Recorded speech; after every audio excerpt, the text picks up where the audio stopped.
ഓം ശാന്തി.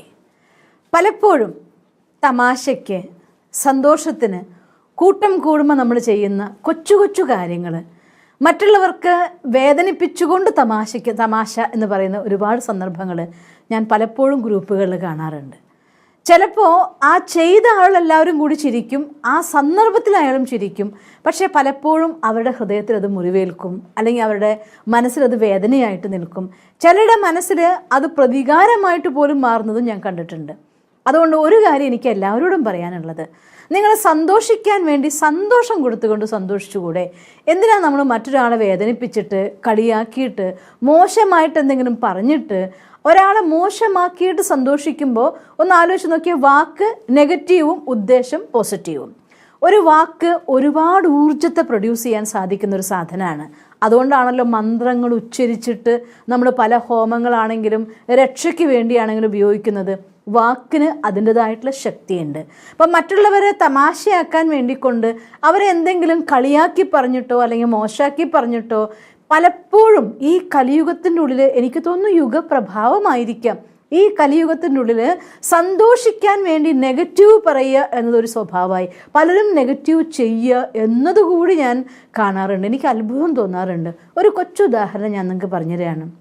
ഒരിക്കൽ ഒരു ടീച്ചറും ഒരു വിദ്യാർത്ഥിയും, ആ ടീച്ചറും വിദ്യാർത്ഥിയും നല്ല സ്നേഹമുള്ള സംബന്ധമുള്ളവരായിരുന്നു.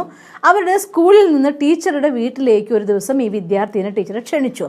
രണ്ടുപേരും കൂടെ പോവുകയാണ്. കുറച്ച് ദൂരം നടന്നു പോകാനുണ്ടായി. ആ നടന്നു പോകുന്നതിൻ്റെ അടുത്തായിട്ട് ഒരു ക്ഷേത്രവും ആ ക്ഷേത്രത്തിനോട് ചേർന്നതായിട്ടുള്ള കുറച്ച് കുറ്റിക്കാട് പോലുള്ള സ്ഥലം ഉണ്ടായിരുന്നു. അപ്പോൾ വളരെ സമ്പന്നനായിട്ടുള്ളൊരു വിദ്യാർത്ഥിയായിരുന്നു ഈ കുട്ടി. അപ്പോൾ ആ കുട്ടി പോകുന്ന സമയത്ത് അമ്പലത്തിന് മുന്നിലായിട്ടൊരു പഴകി തുടങ്ങിയിട്ടുള്ളൊരു ചെരുപ്പ്, നമ്മുടെ സാധാരണ ഭാഷയിൽ പറഞ്ഞാൽ നടന്ന് തേഞ്ഞ് ഇതായിട്ടൊരു ചെരുപ്പ് ഇരിക്കുന്നുണ്ട്. അപ്പോൾ അത് കണ്ടപ്പോൾ ഈ കുട്ടി പറയുകയാണ്, നോക്കൂ ടീച്ചറെ, ഇങ്ങനത്തെ ചെരുപ്പിട്ടൊക്കെ ആരെങ്കിലും നടക്കുമോ? നമുക്ക് ഒരാൾ ഇങ്ങനെ ഇട്ട് നടക്കണമെങ്കിൽ അയാളെ പിശുക്കല്ലേ, നമുക്കത് ഒളിപ്പിച്ച് വെച്ചാലോ കുറ്റിക്കാട്ടിൽ, ഇതിന് മറിഞ്ഞിരിക്കാം, അയാളെ ഒന്ന് ചെരുപ്പ് നോക്കട്ടെ, ആ പിശുക്കൻ്റെ അന്വേഷണം നമുക്കൊന്ന് കാണാമല്ലോ എന്ന് പറയുകയാണ്.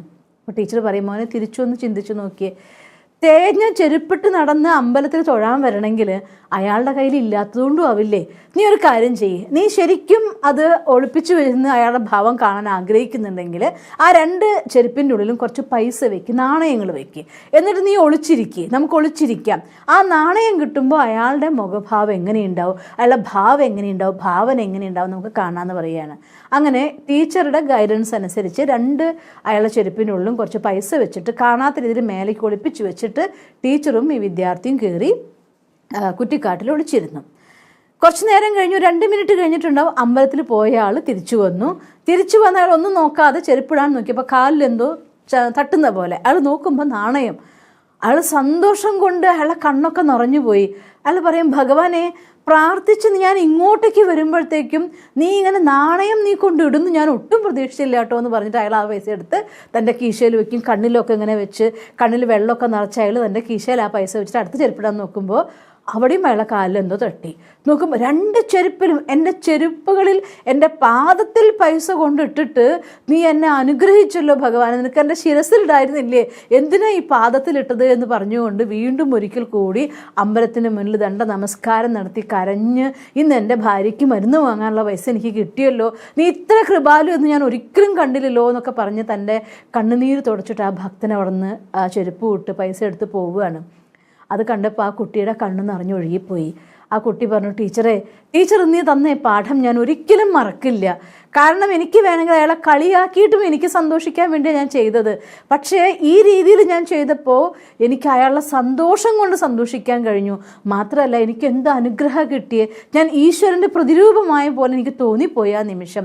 അതുകൊണ്ട് ഞാൻ ഇനി എൻ്റെ ജീവിതത്തിൽ ഒരിക്കലും തന്നെ മറ്റൊരാളെ വേദനിപ്പിച്ചിട്ട് ഞാൻ സന്തോഷിക്കില്ല എന്ന് ആ കുട്ടി ടീച്ചറുടെ മുന്നിൽ പ്രതിജ്ഞ ചെയ്യുകയാണ്. ഞാനൊരു കഥ പറഞ്ഞതല്ല നിങ്ങളുടെ അടുത്ത്, ഒരു അനുഭവ കഥയാണ് ഞാൻ നിങ്ങളുടെ അടുത്ത് ഷെയർ ചെയ്തത്. ഇതുപോലെ നമ്മുടെ ജീവിതത്തിൽ പലപ്പോഴും പല സന്ദർഭങ്ങളിലും നമ്മൾ കൂട്ടുകാർ കൂടുമ്പോൾ, ഫാമിലി കൂടുമ്പോൾ പല കാര്യങ്ങൾക്ക് വേണ്ടിയും നമ്മൾ വിചാരിക്കുന്നത് നമുക്കറിയാം അവരങ്ങനെയല്ല എന്നൊക്കെ അറിയാം, അവർക്ക് അതൊന്നും സംഭവിക്കില്ല എന്നൊക്കെ അറിയാം. എന്നാലും അങ്ങനെ എന്തെങ്കിലുമൊക്കെ ആക്കി പറഞ്ഞു, കളിയാക്കി പറഞ്ഞു, അതൊക്കെ ഒരു രസമായിട്ട് നമ്മൾ വിചാരിക്കും. പക്ഷെ ഒരു കാര്യം ഞാൻ എൻ്റെ അമ്മ പറഞ്ഞത് പലപ്പോഴും ഓർക്കാറുണ്ട്, നാവിൻ്റെ മുകളിൽ എപ്പോഴാണ് ഗുളികം വരിക എന്നറിയില്ല എന്ന്. ഇത് നമ്മുടെ പഴമക്കാരുടെ ഭാഷയാണ്, നാവിൻ്റെ മുകളിൽ എപ്പോഴാണ് ഗുളികം വരിക എന്നറിയില്ല എന്ന്. സത്യമായിട്ടും അറിയാതെ നമ്മൾ തമാശയ്ക്ക് പറഞ്ഞൊരു വാക്ക്, അഥവാ ആ സമയത്ത് നമ്മുടെ എനർജി, നെഗറ്റീവ് എനർജി ആക്റ്റീവ് ആവുന്നൊരു മൊമെൻ്റ് ആണെങ്കിൽ അത് അവരുടെ ലൈഫിൽ ഒക്കെ ചെയ്താൽ നിങ്ങൾക്ക് സഹിക്കുമോ എന്ന് ചിന്തിച്ചു നോക്കിയേ.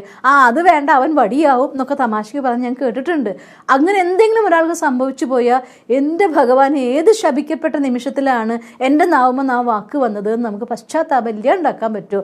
അതേസമയം അവരെ നന്നാക്കി പറഞ്ഞുകൊണ്ട്, സന്തോഷാക്കി പറഞ്ഞുകൊണ്ട്, അവരുടെ ഗുണത്തിനെ പറഞ്ഞുകൊണ്ട് ആ രീതിയിൽ നമ്മൾ സന്തോഷിക്കാൻ നോക്ക്. എന്നാൽ ആ നിമിഷത്തിനുള്ളിൽ നമ്മുടെ വാക്കുകളും വരദാനങ്ങളാവും, അവരുടെ മനസ്സിനും സന്തോഷം കിട്ടും. ഒരിക്കലും സ്വന്തം വാക്കുകളെ പേരിൽ നമുക്കൊരിക്കലും പശ്ചാത്തപിക്കേണ്ടി വരില്ല. പറയാറുണ്ടല്ലോ, കൈവിട്ട കല്ലും വായെന്ന് പോയ വാക്കും ഒരിക്കലും നമുക്ക് തിരിച്ചെടുക്കാൻ പറ്റില്ല എന്ന്. അതുകൊണ്ട് എത്ര തന്നെ എന്ത് സന്ദർഭം വന്നാലും, തമാശയ്ക്കാണെങ്കിലും അല്ലെങ്കിൽ ദേഷ്യപ്പെട്ട് സങ്കടം വന്നിട്ടാണെങ്കിലും അല്ലെങ്കിൽ ദേഷ്യം കൊണ്ടാണെങ്കിലും ഒരു കാരണവശാലും വായിൽ നിന്ന് മോശം വാക്കുകൾ വരില്ല എന്ന് നിങ്ങൾ സംസ്കാരമാക്കി നോക്ക്. എന്നാൽ ഒരിക്കലും നമുക്ക് നമ്മുടെ വാക്കിൻ്റെ മേൽ, നമ്മുടെ കർമ്മത്തിൻ്റെ പേരിൽ നമുക്ക് പശ്ചാത്തപിക്കേണ്ടി വരില്ല. അതുകൊണ്ട് ഇനിയുള്ളതായിട്ടുള്ള നമ്മുടെ ദിവസത്തിൽ മറ്റുള്ളവർക്ക് സന്തോഷം കൊടുത്തിട്ട്, സന്തോഷത്തിൻ്റെ ഒരു സർപ്രൈസ് കൊടുത്തിട്ട് എത്ര വേണമെങ്കിൽ നമുക്ക് സന്തോഷിക്കാം. ഒരിക്കലും ആരെയും മോശമാക്കിയിട്ട്, താഴ്ത്തി കെട്ടിയിട്ട്, കളിയാക്കിയിട്ട്, വേദനിപ്പിച്ചിട്ട് നമ്മൾ സന്തോഷിക്കരുത്. For every action there is equal and opposite reaction. ചെറുതും വലുതുമായിരിക്കുന്ന കൊച്ചു കൊച്ചു കാര്യങ്ങൾ ചേർന്ന്, തുള്ളികൾ ചേർന്ന് കുളമുണ്ടാകുമെന്ന് പറയും പോലെ, തടാകവും കടലും ഉണ്ടാകുമെന്ന് പറയും പോലെ, കൊച്ചു കൊച്ചു കർമ്മങ്ങൾ കൊണ്ട് ജീവിതത്തിൽ പലപ്പോഴും നമ്മളറിയാതെ നമുക്ക് വലിയ നഷ്ടങ്ങൾ വന്നു ചേരും. അതുകൊണ്ട് ആ നഷ്ടങ്ങളെ ഒഴിവാക്കുക, ശ്രേഷ്ഠ കർമ്മങ്ങൾ ചെയ്യൂ, ശ്രേഷ്ഠമായിട്ടുള്ള ഭാഗ്യം നേടൂ. അങ്ങനെ എന്നും നിങ്ങളുടെ ജീവിതത്തിൽ നല്ല വാക്കുകൾ കൊണ്ടും നല്ല കർമ്മങ്ങൾ കൊണ്ടും അനുഗ്രഹീതമായി മാറട്ടെ എന്ന് ഞാൻ പ്രാർത്ഥിക്കുന്നു. ഓം ശാന്തി.